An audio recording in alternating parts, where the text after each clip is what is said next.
Uh, Delegates, thank you very much to those of you who are joining in the room and to everyone joining online. Recording in progress. Our session on protecting the healthcare sector from cyber harms. My name is Michael Karimian. I'm a director on Microsoft's digital diplomacy team. I am based here in Singapore, where I work with government, civil society, and the private sector across the region to advance a rules-based order online, especially in the face of rising nation-state threats. Now, since the beginning of the COVID-19 pandemic, those threats in particular have increased as it relates to the healthcare sector, very unsurprisingly. And so colleagues have been working with stakeholders across the world to identify how we can all take steps to improve the protection of the healthcare sector in the face of those rising cyber threats. I have a relatively easy job. I'm actually just here as a facilitator to help with the Q&A. My colleague Pavel will actually be the moderator. And so without any further ado, Pavel, over to you. Michael, thank you for the warm words of welcome. And I would like to welcome the multi-stakeholder community joining us either physically in Singapore or joining us online in this session titled Protecting the Healthcare Sector from Cyber Harm, which is taking place as a part of Asia-Pacific Regional Internet's Governance Forum. My name is Pavel Mraz. I am a senior project manager in the digital diplomacy team at Microsoft, and it's my great pleasure to be moderating today's panel. This will be a hybrid session, so we very much hope that those connecting with us online and the audience in the room will pose questions. For those connecting online, feel free to raise your hand in the appropriate segment of the session or just drop your questions in the chat. And like Michael said, today we'll be exploring the opportunities and challenges related to the digitalization of critical health services in the Asia-Pacific region and globally. And for that, we have a great panel today composed of true experts. And I'm very honored to be joined by Charlotte Lindsey and Nayantara Ranganathan today. For brief introduction, Charlotte Lindsey is Charlotte is joining us online. You can see her on the camera, and she is the Chief Public Policy Officer at the CyberPeace Institute, or as it is known, the CPI, which is an independent NGO based in Geneva, Switzerland, whose mission is to ensure the rights of people to security, dignity, and equity in cyberspace is assured. The Institute works in close collaboration with relevant partners to reduce the harms from cyber attack on people's lives worldwide. And at the CyberPeace Institute, Charlotte is responsible for public policy, public and corporate communications, and the CPI Senior Humanitarian Advisor. Previously, Charlotte also worked in senior executive positions on digitalization of organizations, tech policy and diplomacy, multilateral engagement, data and digital risk, as well as security and crisis management. She has overall spent some 30 years working in the humanitarian sector, including 10 years as a director of communication and information management at the ICRC, and held number of other positions at the ICRC headquarters and also more adventurous positions in the field. So Charlotte, it's a pleasure to have you here at the panel. I hope we're coming in through clear through and fine. Good morning to you to Geneva. Good morning. Thank you. Yes, you're coming through like nice and loudly and clearly. Thank you. It's good to be here. Thank you, Charlotte. And it's always a relief that everything is working with these hybrid sessions. So pleasure to hear your voice. And next we have Nayantara Ranganathan, who is joining us physically in Singapore in the room.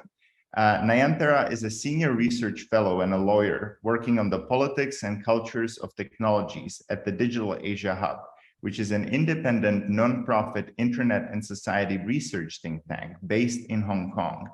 This institution serves as a non-partisan, open and collaborative platform for research, knowledge sharing and capacity building related to internet and society issues with focus on digital Asia. She studies, teaches, and writes about the political economy of data and its relationship with the law. She also pursues an interdisciplinary practice, including through artistic methods and journalistic investigation, and has a keen interest in legal and media theories. She co-funded the Persuasion Lab, a project on political advertising on social media. And previously, Nayantara also worked at the Internet Democracy Project, where she developed work related to freedom of expression, surveillance, net neutrality, and the gendered use of the internet. We're extremely pleased to have you, Nayantara, joining us today at the panel to leverage your unique expertise and insight into data security and also the Indian and South Asian technology and data governance ecosystems. I hope we're coming through clear and fine, and we have you in the room. Thanks for inviting me on the panel, Pavel. Yeah, and you're totally clear and fine. Yes. Thank you. It's a pleasure to be with you, at least virtually. And last but not least, I need to thank Michael Karimian, who already spoke before me today, but he's the reason why we're all meeting here today. He pulled the panel together and he did a tremendous amount of work in this regard. So thank you so much, Michael, for being with us today and for supporting us. And with that, I would like to move to the panel itself, which we decided to divide in 3 segments. First, we would like to talk about the threats and raising awareness about the cyber attacks against the healthcare sector and the impacts that these attacks have on individuals. Then we would like to move to discussing some lessons learned from past attacks and some best practices that can be implemented at the level of organizations, at the level of states, but also at the international level to mitigate these challenges. And lastly, we would like to turn it over to you, to our audience, both virtually and in the room, for your questions, remarks, and insights about these practices. Just a brief setup from Microsoft here. From our view, protecting the healthcare sector from cyber harm is one of today's great challenges. Due to our unique visibility into the digital system, we have seen cyber attacks against hospitals, pharmaceutical companies, and vaccine research institutions across the globe, from Czech Republic and Ireland to Singapore and Thailand, among others. Such attacks hamper the delivery and access to essential services, and they threaten potentially devastating humanitarian consequences for people everywhere. In the past, the healthcare sector has been severely impacted by major cyber incidents, such as the WannaCry, NotPetya, and countless others. But unfortunately, the volume of cyber attacks affecting the healthcare sector has increased dramatically since the start of the COVID-19 pandemic. In the last 2 years, we have seen a disturbing increase, targeting various organizations providing essential services. Between June 2020 and December 2021 alone, we recorded a total of 235 cyber incidents affecting hospitals in 35 countries around the world, and the number unfortunately continues to grow. Medical staff and healthcare facilities are already who were already under immense pressure due to the enormous medical needs generated by the pandemic, now had to also deal with the surge of sophisticated and opportunistic cyber attacks, including ransomware attacks, at a time when societies needed the sector the most. And a number of cases, this had direct impact on patients whose treatments were delayed or postponed. And I'm very pleased to have Charlotte from CPI today with us, because CPI has really been at the forefront of documenting the human impact that cyber attacks have on individuals. So Charlotte, the first question I would like to ask you today is, why is the protection of the healthcare sector from cyber harm so important? And what are you seeing from the CyberPeace Institute perspective in terms of the impacts on individuals? Over to you, Charlotte.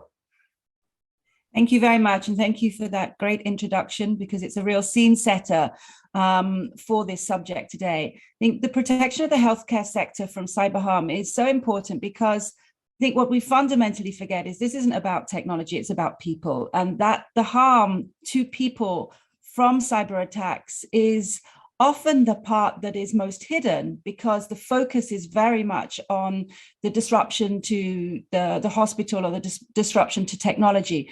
But attacks on healthcare are fundamentally about attacks on people. And these attacks, whether they're perpetrated by cyber or kinetic means, are attacks on all of us, because they are hampering the delivery and access to what are essential services. And there are potentially devastating consequences if people cannot receive medical care or treatment as they need it. And that can also have enormous psychological harm as well as physical harm, because people can lose trust and in the ability to actually secure medical treatment when they need it.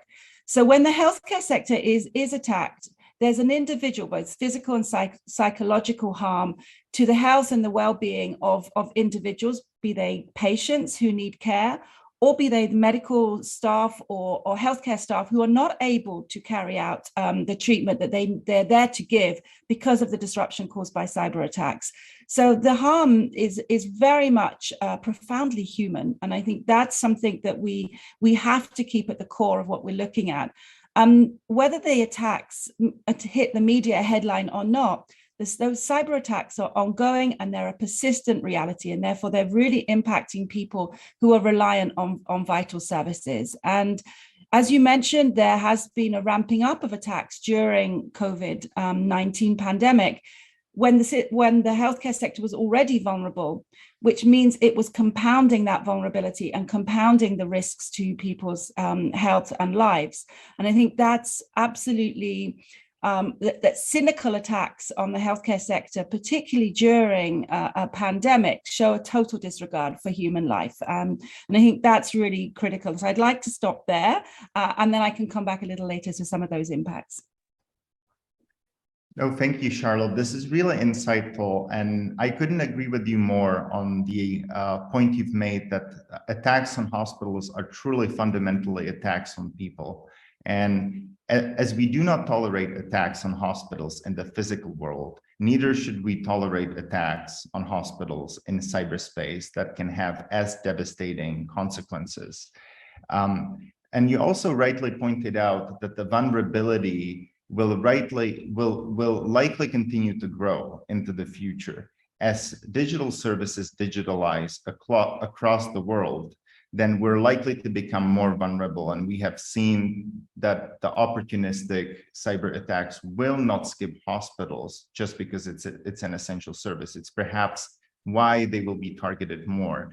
And with that, I would like to turn this over to Nayantara with the next question. And that would be, what is the experience in the Asia Pacific and perhaps India when it comes down to cybersecurity and healthcare sector?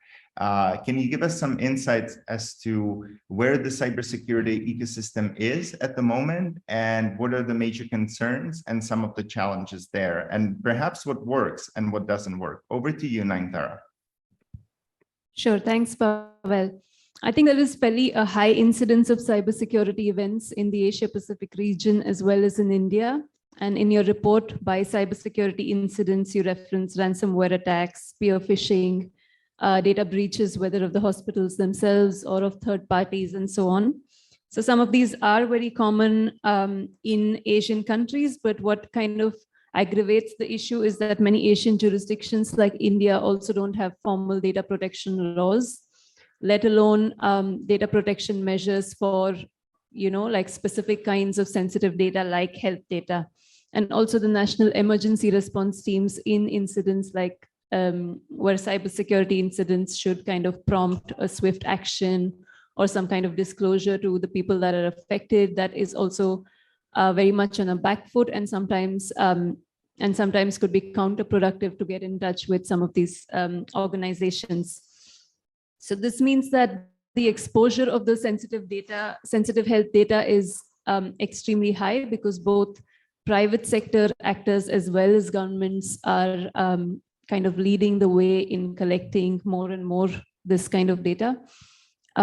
So I kind of confirm your findings that there is a lot of these incidents happening in the region.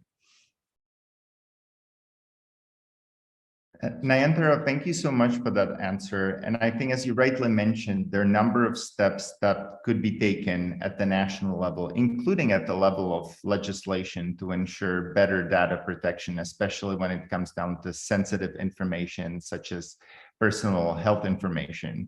And I'm sure we will discuss many of those later on as we move in the discussion.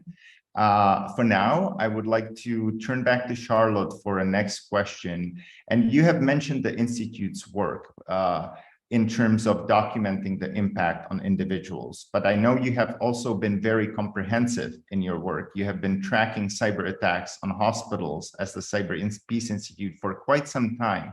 And I was wondering if you could tell us more about the tracking work that you have done in this space, and importantly, whether you have some results to share. For example, has there been evolution of the threat and harm facing the healthcare sector over the years? And what should we be preparing for in the future? Over to you, Charlotte. Thank you. So yes, the CyberPeace Institute has been tracking for more than 2 years now incidences of cyber attacks against the healthcare sector. And we have recorded over the last 2 years, 447 disruptive cyber attacks against healthcare organizations, affecting some 40 countries, which is averaging about 4.2 attacks per week. And that's really just based on publicly available information. So it's probably the tip of the iceberg of what's really happening, because it's not always reporting or publicly available information. So I think the Institute, when we launched a cyber incident tracer in 2021 on these healthcare attacks to make this information publicly available so that it can provide visibility and evidence about cyber attacks to show really the impact of these attacks.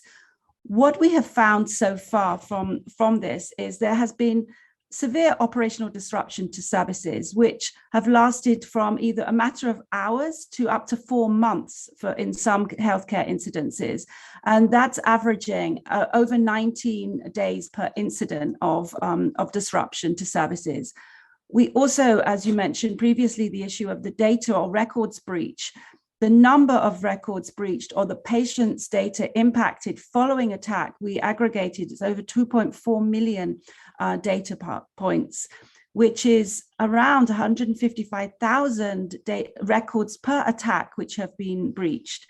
And we saw also that in 57% of the incidences, systems went offline, and 73% of incidences, data was leaked or exposed. This is incidents where people's data is vulnerable, has been exposed publicly. And this can be highly sensitive information on people and their healthcare. What we also saw is disruptive cyber attacks hit 169 different patient care services in countries. And that can mean the diversion of ambulances or incoming patients into hospitals for emergency care. And we saw also the cancellation of appointments or surgeries in 21% of the incidences. So that really highlights that it is very disruptive to ongoing care. And to highlight some of the trends, what we see is that ransomware has very much been the dominant threat. And that's been incredibly disruptive to healthcare services. And we, in the incidences that we have recorded, 86% of the documented attacks were linked to ransomware. So to put that into some sort of perspective, every 2 days over the last 24 months, a ransomware attack has impacted a healthcare organization, including patient care services or entire healthcare networks, or the production of vaccines, as you mentioned, at pharmaceutical companies. So these cyber attacks that we have been collecting, it's really based, as I mentioned, on publicly available information. So that is probably really not an indication of what the problem is, but not necessarily all the information that's available. So since we have started really working on this, we've also seen beyond ransomware, data breaches and other disruptive attacks. And what we feel that's coming out of this work is it's absolutely vital to recognize and to be aware of this information, because this can help drive greater awareness of the problem and also drive greater response to the problem, so that we can give the due protection that's needed to the healthcare sector, so that it remains a vital service for people that they can trust will be able to be delivered when they need it. Charlotte, thank you so much for this. And I have to say, these are some truly sobering numbers. And it is truly wonderful that the CPI is doing this work, because providing visibility and evidence is the first step we need to get policymakers on board to understand the growing threat and the growing need to invest resources, both financial and human resources, to start mitigating the threat. And also, it's sort of to level the playing field, because some countries, especially those that have already experienced cyber attacks and do have this unfortunate experience, also have best practices to share.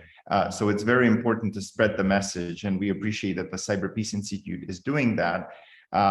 This brings me to my next question, which was to Nayantara, and perhaps looking at your experience and your visibility into the regional ecosystem, what are some of the important factors and trends in how cybersecurity risks are understood in the local context?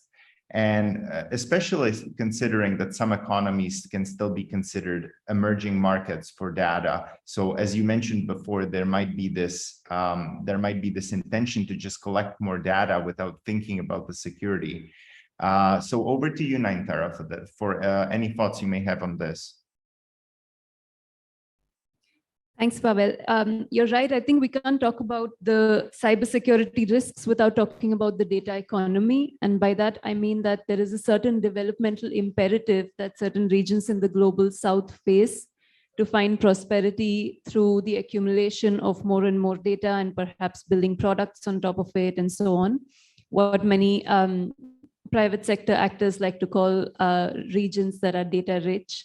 So especially during and after, since COVID struck, there has been a big push in digitizing and in general, like intensifying the kind of data that is collected in the healthcare sector, the kind of digitization of processes that might have existed beforehand, uniquely identifying patients and in general, creating more and more data, with the idea that different kinds of actors, whether it is startups, private sector, the government, and so on, are able to provide innovative solutions or build products on top of this kind of data. And I think this in itself increases the kind of risk that this data, of course, then faces. So there is a question of I guess you can't talk about minimizing cybersecurity risks without talking about the imperatives that exist in certain regions that might not be the case in North America or in Europe, and the kind of experimental products built on top of this data and the kind of exposure that they face, if that makes sense. No, thank you, Nayantara. It makes perfect sense. And I think what you mentioned about the minimizing risk is very interesting, because it is a double-edged sword. The digitalization offers tremendous opportunities that countries want to tap, but also profound security and human challenges. And it's ironic that some of the countries that have already digitalized their public services to a great degree have a much darker view of the potential security concerns, because they have already experienced breaches, such as Estonia, whose entire social security system was attacked in, I believe it was in 2008, and then critical services were not available. Whereas in many developing countries, there is a lot of excitement about digitalizing their economy and the opportunities that it brings. But as we move forward, we need to make sure that this is also balanced and done in a secure way, so that we don't create new vulnerabilities down the road. And this also brings me to the second theme for today's debate. Apart from the threats and raising awareness, the international response and what the international community can do to truly protect critical services such as healthcare from cyber threats. The recognition, fortunately, at the international level that this is a real concern is growing. The international community has agreed repeatedly on the importance of protecting critical infrastructure from cyber harm. For example, the 2015 report of UN Group of Government Experts on Cybersecurity has already committed all states to protect critical infrastructure from cyber threats. And all states have agreed not to conduct or knowingly support cyber activity that would damage or impair critical infrastructure. At the same time, recognizing the global scope of the problem, the multi-stakeholder community issued a call to governments in the midst of the COVID-19 pandemic to draw attention to the rise of cyber attacks on healthcare specifically and call to stop these attacks. Concurrently, in the midst of the pandemic, the government of Australia, the Czech Republic, and many others have successfully pushed for the UN to recognize that healthcare sector is a critical infrastructure and should be protected by all means necessary.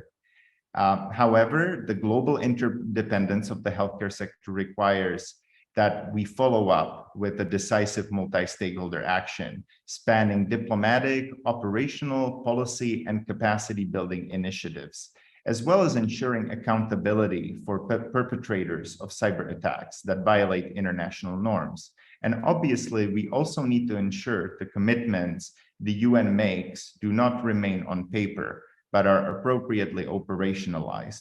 And that brings me to my next question to Charlotte.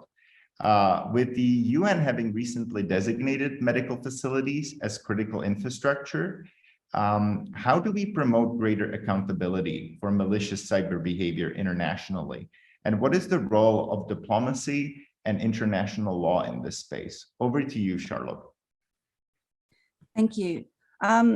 Yes, I think given the types of attacks that we're seeing against the healthcare sector, urgent action is needed. And I think that that's really important that we underline that this is a time of where we need really comprehensive action. And as you mentioned, it's across technical and operational, policy, diplomatic, and of course, the healthcare communities themselves. And I think fundamentally, it's to your question, it's about recognizing we can't defend our way out of this problem. We have to use all of the measures that are possible to try to bring greater accountability for malicious cyber behavior. And I think accountability, as you mentioned, the implementation of norms is absolutely critical because those norms are there for responsible state behavior in cyberspace. And so that's absolutely critical that there is better respect for an implementation of those norms. And I think recognizing also the interdependence of the healthcare sector, it's also important of this sort of more decisive multi-stakeholder action, because it is not one action in one area alone that is going to improve the situation. It will need to be multi-stakeholder action spanning the sort of diplomatic, operational policy and capacity building initiatives and accountability. And I would like to just start with accountability. And I think accountability is very, very important. And that starts with, proper investigation of cyber attacks and then holding people to account. So identifying what are the norms or laws that have been breached, and then ensuring that there is a thorough investigation, and then ensuring that there is cooperation and collaboration to bring perpetrators to justice, because that is a really important part of accountability, both at all levels, but particularly for the victims of cyber attacks, to know that their decisive action is being taken. And that will need collaboration and cooperation.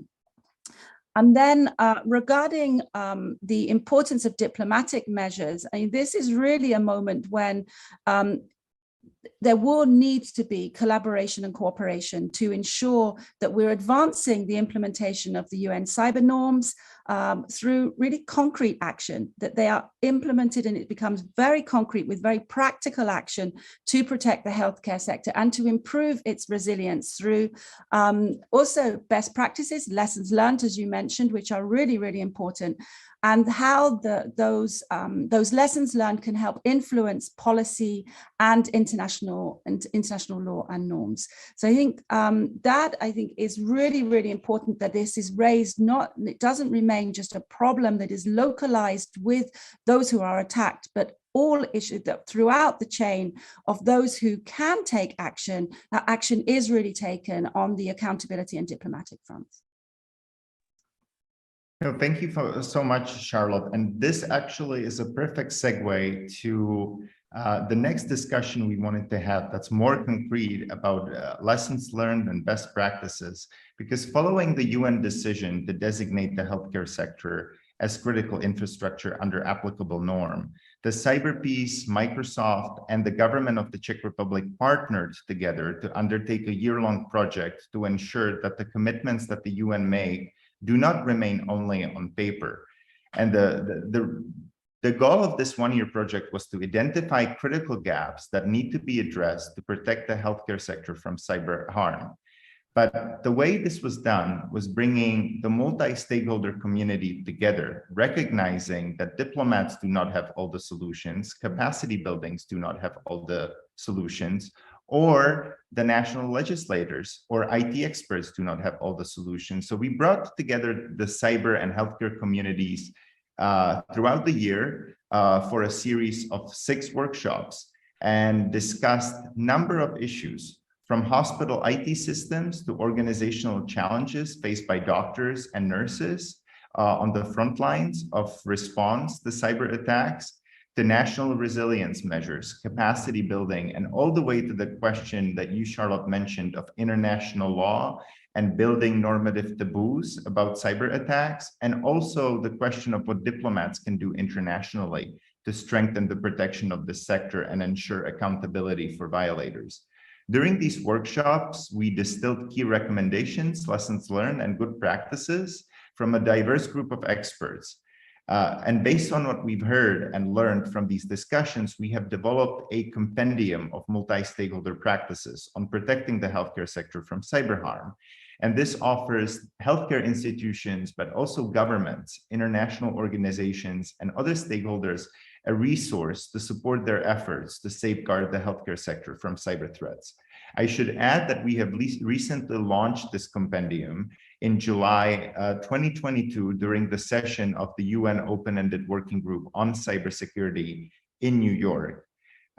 Though driven by Microsoft and CPI in Czech Republic, this was truly multi-stakeholder efforts. Many governments, civil society, and industry representatives contributed to this project, including the government of Singapore, Netherlands, Australia, Ireland, Canada, and others who all experienced their own attacks on healthcare systems in cyberspace. And although also I should mention some of the many other contributors to this project, such as the Doctors Without Borders, the staff of the ICRC, the doctors and IT professionals who actually work in medical facilities and have to secure the systems and face these attacks firsthand.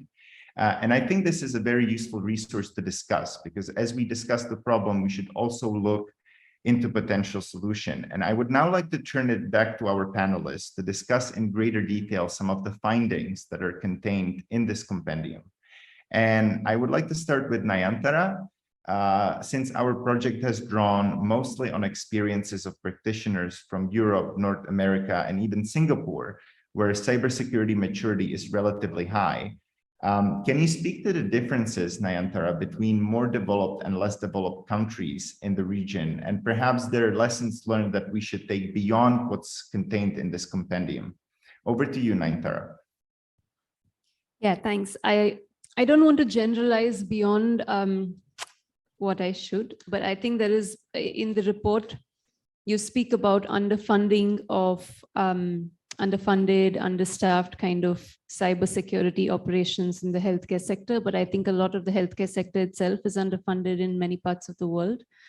Having said that, I think one thing that I realized also reading your report was that this framework of cybersecurity draws heavily from kind of disciplines that study armed conflict and international relations and kind of state and non-state actors and so on. And it's a very, in its language, imagery, a very militarized kind of discourse. And often I think that puts a lot of distance and mystification between the kind of problems that people face in their healthcare facilities and so on, and kind of makes it seem like very otherworldly sometimes. And I think one of the workshops in your report also spoke to that kind of a concern that when you say cyber attack, it's also true that a lot of disinformation campaigns, for example, that came up in the course of COVID-19 might qualify, you could argue that that is also a certain kind of cyber attack.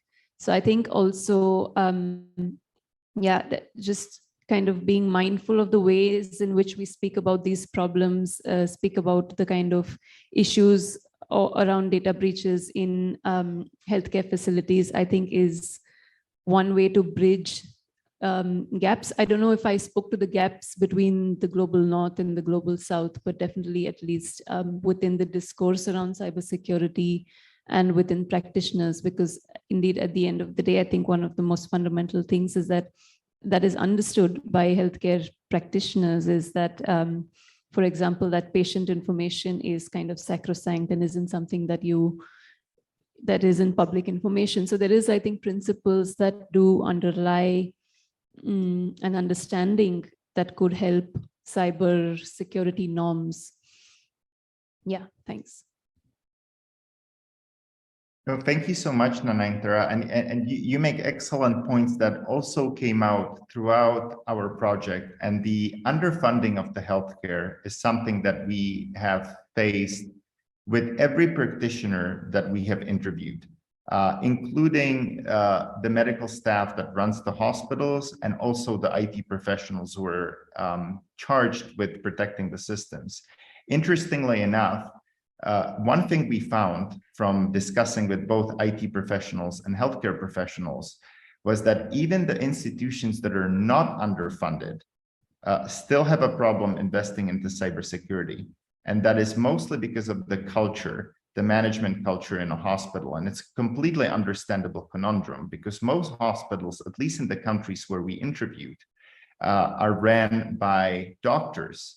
And when doctors are faced with the impossible choice of investing into new life-saving machine or investing into cybersecurity, which is an abstract threat for them versus a machine that can save an X number of lives, they will always make the decision to invest into new life-saving machine. And that is something that is very difficult for them. So one solution that we came up with, especially in countries where the healthcare sector is publicly funded, might be to divide the budget and allocate specific resources for cybersecurity on a higher level, precisely so that doctors do not have to make these impossible choices. But it's very interesting. Also on the protecting private information, we have found that many hospitals do not build redundancies. So when the data is lost, it may be lost forever. There are ways to build redundancies, including creating backups and also perhaps moving the infrastructure to the cloud. On the disinformation campaigns, this is also something we discussed in the international law workshop, although it was a very challenging issue because what we focused on at that stage, given where the international discussions are, is just the recognition that humanitarian international law applies and that parties in the context of armed conflict, and we have seen cyber tools used as in the context of armed conflict already, so that parties do not attack critical infrastructure that is protected under international humanitarian law. And I would like to also turn this to Charlotte. Looking at the compendium of best practices that we co-authored with CPI and Czech Republic, what are some of the concrete steps that stakeholders at all levels can take to increase resilience of the healthcare sector, whether through capacity building, updating international and national legislation, or connecting the operational realities and demands at national level with diplomatic outcomes at the global level? Over to you, Charlotte. Thank you. And thank you for that useful introduction to the compendium, because I think it is important to recognize that this was bringing sort of healthcare and cybersecurity communities together. And I think that is really critical. And I think what has come out of the compendium work is that to recognize really that increasing resilience for that healthcare sector is a shared responsibility. And so it is necessary to bring all of the actors together because everybody has a role to play. And I think what comes across clearly for me is sometimes it's the most simple steps that are really important and often the ones that we forget to take notice of. And that, for example, would be implementing good practices and recognizing the lessons learned from previous attacks, because it's only by learning from those lessons and recording and recognizing what steps need to be taken, can we actually advance and can we move forward? So I think that is absolutely critical. And I think the workshops for this process really brought together practitioners to try to understand what were some of the challenges that were faced and how to respond to those, and recognize that this really does require quite a change of both mindsets and culture inside cybersecurity for healthcare. And seeing also that this requires a sort of shift of approach from recognizing that cybersecurity is an enabler rather than a hindrance to the ability to deliver care. And I think it comes to your point, Pavel, that you were saying, well, where do doctors make the choice? Who runs hospitals? Whereas if this is really delivered in an engagement between all the practitioners that are responsible, and recognizing that with digitalization today, there isn't really a difference between the provision of healthcare and the technology which is providing that healthcare. And therefore, it's really, really important to secure that, and that there has been a definite shift in the way healthcare is provided, which is so dependent on technology, that unless there's a real engagement and partnership and understanding between all of the actors, then the right choices won't be made. And it shouldn't be left to one or two people to make those choices. It has to be really a collaborative process. So I think that for me is a very basic message that comes through from this work, but really, really important, because it is about medical staff, it's about IT personnel, it's about government representatives. And only if all of those parts work together will we be able to increase the resilience of the healthcare sector to attacks. And I think that one other key learning from that whole process is just that importance of collaboration and communication and information sharing. And I mentioned it earlier in the work that we've been doing to track the attacks, but that is really, really important, because then you can understand better the threat landscape. And that's really something that came out clearly from the work of the compendium. If you can understand better the threat landscape, you can also then it can help you to inform and share information and inform the right levels within the country about what has happened. For example, national cybersecurity authorities or others. And that's really, really important to know what's the chain of information sharing that's really important, not only to respond to the attack that's happened, but also to be better prepared in the future. And I would say that also what has come out strongly is the need for policymakers to be aware of that and to have really concrete information and data to help them understand the scale and the scope of the problem, because that can influence policy, as we mentioned at the beginning. I would also just like to add that I think all the participants from all of the different work streams of the compendium process really wanted to urge states to sort of amplify a much more human-centric approach to cybersecurity and the real human costs of cyber attacks. And rightly, we started with that at this on this session today, but that underlining the sort of importance of a human-centric approach, the human costs of cyber attacks against critical infrastructure like healthcare, and that there is a sort of it needs to generate the sort of political will to increase investment into health sectors, cyber resilience, and that is a very important recognition. And I think that for participants today, it will be really interesting for them to also investigate a little more into the compendium findings, because there's some very practical recommendations in there coming from these workshops that can really help find very simple and systematic ways to try to really build cyber resilience in the healthcare sector, recognizing that it is all of those steps together that will really build that resilience and also can help then achieve more progress on the diplomatic front, because that will really depend on the ability of the international community to really harness those findings that are coming out of work that's being done to understand better the attacks on the healthcare sector, and then look at how does that really translate into diplomatic and policy recommendations. Thank you so much, Charlotte. And I could not agree more. What struck me the most is that a multi-stakeholder project like this can really create outcomes that are bigger than the sums of its part. It also, the project ironically very much helped in the countries where cyber attacks happened, because we brought together diplomats, national legislators, people who run the hospitals, and just by putting people in the same room and making them speak about the problem from their different perspectives, it was already a community building and a trust building exercise that then carries over to them being able to act as one on a national level to advance this agenda. And I think the next question you've mentioned on the diplomatic measures is very timely indeed, because the UN is currently considering establishing a permanent forum on cybersecurity, one that would support all countries, including through financial resources, in implementing the cyber norms that we already have. Because it is not a straightforward exercise. With this compendium that we did, we hope to provide some advice and recommendation how to implement the healthcare norm specifically, but there are so many other norms that remain unimplemented, and let's hope that this will indeed go forward. I would also like to, knowing that we're almost at time, I would like to turn it to Nayantara for the similar question. But before I do, I would like to very much encourage the audience to raise their hand virtually if they have a question, or ask for a microphone in the audience, as we would very much like to take your questions as well. And for those joining us virtually, I did drop a link to the compendium in the chat box.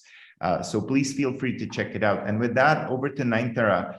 If there is a recommendation in the compendium that struck you as particularly useful or surprising, that would be really helpful for us to know. Over to you.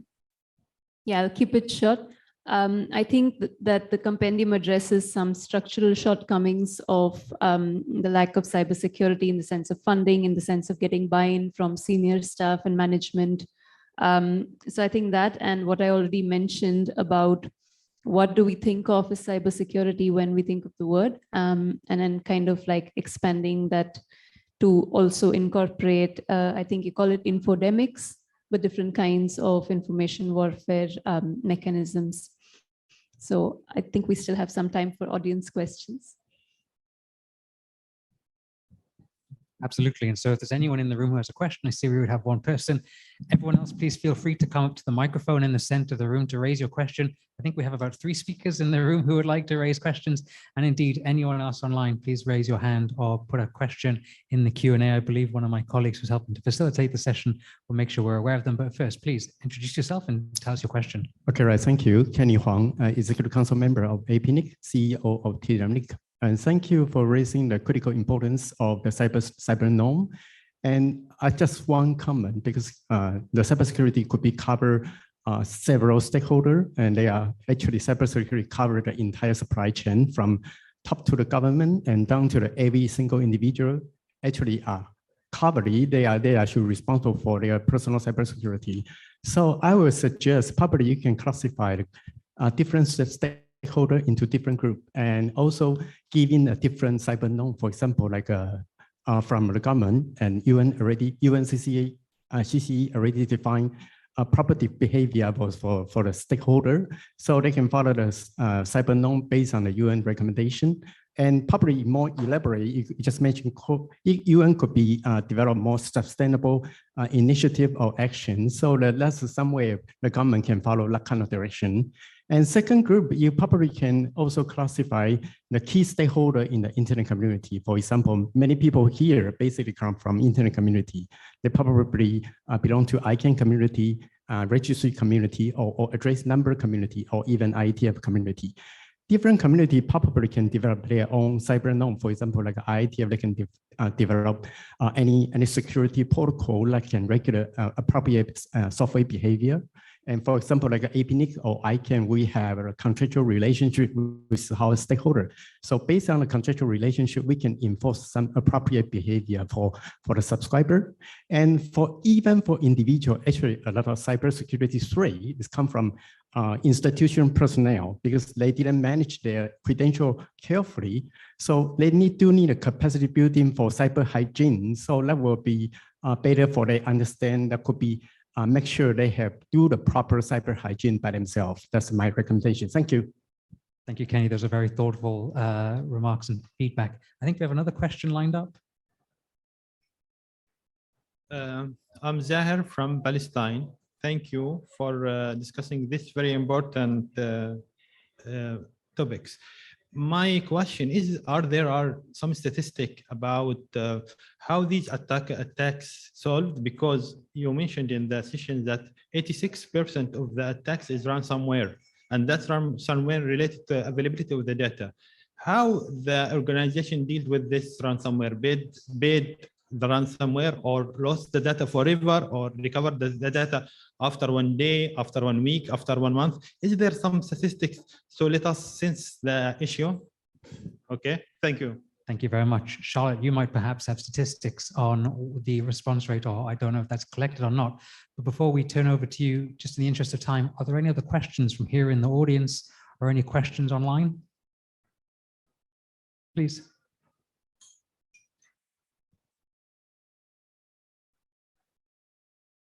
Thank you for the opportunity. So I'm Lokendra from India. And my question is, so has there been an attempt to profile the malicious actors behind these cyber attacks on healthcare institutions? Because, I mean, what are their motivations really? Like, I'm very interested in that, because on other sectors, I understand there may be commercial or geopolitical motivations, but on healthcare sector specifically.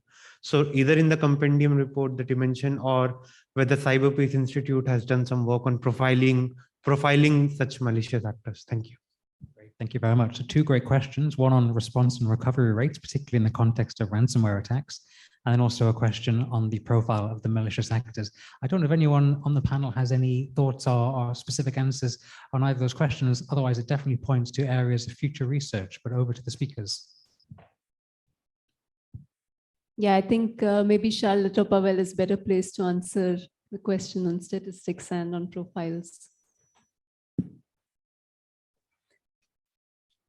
Charlotte, go ahead. I see you taking a breath. Yeah, no, so I think that, I mean, great questions. Thank you very much. And it's such a shame I'm not there with you in the room, because it seems that this could be a great dialogue that we could have if I was also present. I think that taking the question of profiling or identifying the malicious actors, I think that's probably one of the most complex parts of it. What we have done in the work of the CyberPeace Institute is try to record what is publicly available information. And so sometimes the actors themselves self-attribute. So they determine themselves, they say, we have done this, and we're able to collect information where they have proclaimed they have done it. In other incidences, we have been able to verify information that's come from national authorities or from press statements or statement from actors that we have been able to verify that would be a good source of information to say who the malicious actor was. Many cases, it isn't actually stated. And I think that's the real complexity about what's called attributing attacks, because there are technical attributions, there are legal, and there are political attributions. And it can be very, very difficult to identify who are those actors. I mean, what we say generically is that there are a very large range of actors that are involved in carrying out attacks against the healthcare sector. They can be state affiliated, they can be hacktivist groups, consortium, criminal actors, a whole range of different actors who are involved. But the attribution part is very complex. Where we have that information, we are including it in the publicly available information that we are putting out. So that's on this point. Pavel, did you want to add anything to that before I look at the next question that was raised? Yes, I just wanted to add on the ransomware specifically, essentially from our understanding that there has been, the attacks on hospitals have been conducted by all types of malicious actors, including state-affiliated, state actors, and also non-state actors. And also significantly, just not to be only the bearer of bad news, some ransomware actors have actually publicly committed and pledged not to attack hospitals, which is the good development. Obviously, it would be better not to have ransomware attacks at all, but at least it shows that this work around the building up normative taboo against targeting the most essential and critical and vulnerable sectors that the whole society depends on that this is a work on diplomatic and policy level that does make sense, and over time it can bear fruit. But over back to you, Charlotte, for answers on the other questions. Thank you. And I think it is on the ransomware question, which was really and linked to also the data and whether data has been exposed and data is recovered. That again, it's very contextual, specific incident or specific attacks have very different responses to that. And sadly, I think most of the information that we're able to collect is placed there because criminal actors have also placed that information on the darknet or in the public space as part of the attack. And that means that once the data is already out there, it's very difficult to recover. And it's already, the vulnerability to the individual is already has already been made, and the vulnerability towards the medical infrastructure and the institute where the data has been breached from. So it's very difficult to answer that categorically to say yes, you get the data back. It's very difficult. I mean, one of the key conclusions of the workshop on the compendiums was really around the resilience that's necessary in terms of the steps that healthcare facilities need to take to be able to better protect data, to ensure that data is able to be more secured, but also recovered in the event of an attack.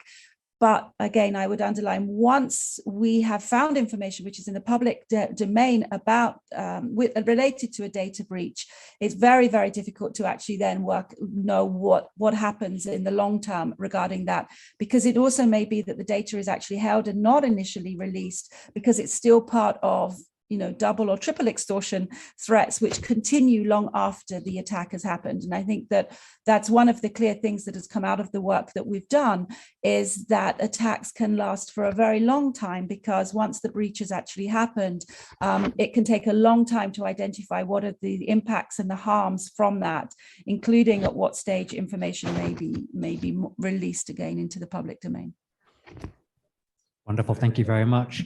We have 3 people lined up to ask questions. In the interest of time, I will encourage them to ask their questions one after the other, and then we'll get answers. No pressure, but please be succinct. Please ask fascinating questions, but please also introduce yourself first of all. Hi, my name is Joyce, and I'm from APrIGF. And I just wanted to thank you and the speakers for this session. It's very important what we're discussing today. There was a report that said last year in Australia, the healthcare sector was for the first time overtook the IT and communication sectors in terms of the most highly targeted sector or industry for Australia. So I'm just thinking now, with COVID, the pandemic and everything, and there's such a large footprint of people's information in many different sources, contact tracing apps, etc. Do you think, or would you recommend that there should be the establishment of more sector specific, so healthcare sector specific certs or C-certs, so computer emergency response teams? Or do you think that just having, the national certs, take care also of attacks in the healthcare sector would be sufficient? So I tried to do a Google search, and there just aren't many, healthcare specific cert teams. So I'm just curious about it. Thank you. I'm Fandri from APrIGF Fellow. So my question is about regarding the soft law that already happen right now. So we have several documents such as Stalin Manual and also several memo from UNGGE regarding this issue of attacking for several critical infrastructure. Are you seeing this kind of document can be binding or can be implemented by the governments in local or regional levels regarding this kind of attack? Because yes, the document right now is focusing in the humanitarian resort, but I think in this peace condition, we can also use this soft law to implement several law or several policy that can helping this healthcare area from attacks, and also to making sure the process of how to see the state actor and non-state actor conduct in this sphere, because there are so many non-state actors that back up by state actor to doing several attacks in healthcare system in COVID situations. And I think there need a soft law that can be implemented in regional area. And I want to know what you think. Thank you. Hello, hi. My name is Upasna. I'm an APsec fellow from India. So generally what I've noticed so far in my work in this space is that there are very poor practices like data management and data sharing practices that we see, especially among like government employees who one could argue is like the largest collector of health data. So I'm curious to know what is the role of private sector, because they do build a lot of health information management systems for large hospital chains, like beyond just creating technology that has principles like security by design already integrated into it. Like what is the role that they play in terms of building capacity of healthcare professionals and other stakeholders dealing with health data? Thank you. Wonderful, 3 great questions. So just to summarize, a question on the pros and cons of sector-specific certs, a question on essentially the implementability of UN cyber norms, and a question on the roles and responsibilities of the private sector. We are short on time and we're keeping everyone from a coffee break, but Nayantara, maybe we'll start with you and then Charlotte and then Pavel. I just have a quick response to the sector-specific certs. I just wonder how it would work in the sense that now movement data, for example, in the context of contact tracing is healthcare data, or like in a different context, somebody's sexual orientation could be healthcare data. So like, I think it's really difficult to think of like what is healthcare data without thinking of the context around it. And therefore I wonder to what extent there could be then, I don't know, overlaps and so on. But I don't have a direct answer to your question. Thank you, Nayantara. Charlotte. Yeah, great questions. Thank you. I will try to answer very quickly. I think that to the first question around healthcare and certs, I think what is really, really critical is that there is clear multi-stakeholder engagement across the board, and that experts that can also be coming from certs and other relevant subject matter experts are really, really engaged in all these processes to try to strengthen protection and resilience of the sector. So I think that's really important. And I think each country will have a very different process in that regard. But I think it's very important that subject matter experts are really brought into discussions about how to improve resilience.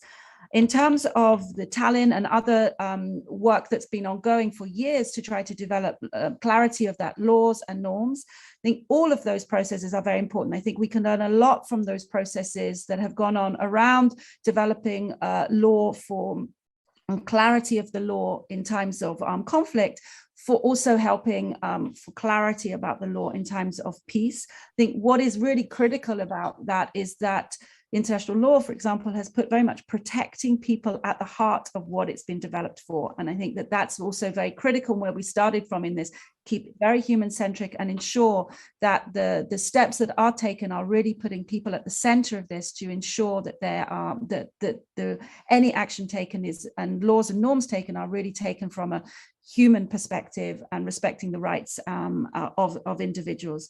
And then on the last around protection by design or building systems by design, I mean, that is absolutely critical. And I think a greater collaboration between those who are developing the technology and those who have to use the technology is absolutely critical in terms of really understanding the sort of security by design, what's required, how it will be used. Thank you, Charlotte. And Pavel, if you can please be the king of brevity and take us home. I'll be very disciplined. On Australia, Australia has been a crucial ally in our quest at the UN and in implementing this project and introducing a new norm on healthcare protection. And it goes to the second question, can these documents, can these norms be binding? As a matter of fact, they already are. The critical infrastructure norm explicitly states that states should refrain from attacking critical infrastructure that's contrary to international law. So it's in this particular case, we have a number of bodies of law that already protect critical infrastructure from attacks in a physical space. So the argument, it's only about convincing countries that the commitments they have made in a physical world should be applied in cyberspace as we move into a new digital age.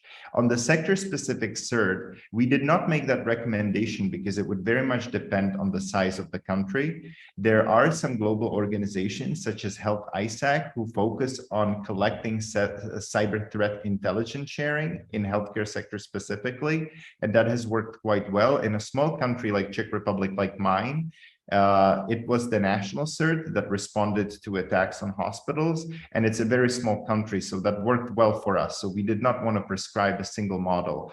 And on what the private sector can do, that was the last question, and what role it can play in capacity building. I think one example is exactly this compendium, where we have joined our forces with a government and civil society organization to implement this compendium and project and to recommend best practices. But of course, beyond that, it's cyber skilling, financial capacity building program, and Microsoft has been doing all of these things across domains in cyberspace to make sure that our online environment is safer and rights respecting. And over back to you, Michael, for final thoughts. Thank you, Pavel. Really just a thank you to everyone who participated in this panel. Pavel, Charlotte, Nayantara, thank you for your tremendous remarks and for your time and effort in joining us today. Thank you as well, everyone here in the audience, for participating and for accommodating us for running over a little bit. But again, thank you all very much. And of course, happy to answer any questions offline. Thank you, everyone.